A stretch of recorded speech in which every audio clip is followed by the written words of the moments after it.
Day 87, 1 Samuel 18 verse 6. When the men were returning home after David had killed the Philistine, the women came out from all the towns of Israel to meet King Saul with singing and dancing, with joyful songs and with tambourines and lutes. 1 Samuel 18, 1 through 12.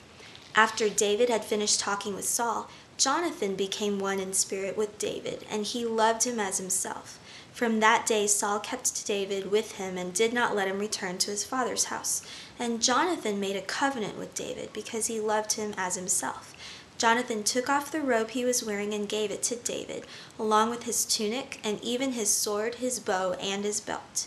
Whatever Saul sent him to do, David did it so successfully that Saul gave him a high rank in the army.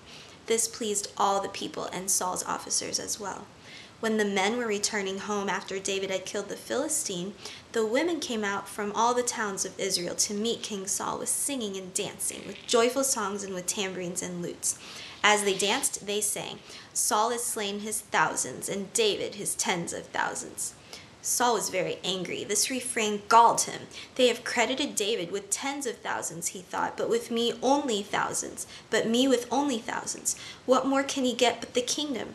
And from that time on, Saul kept a jealous eye on David.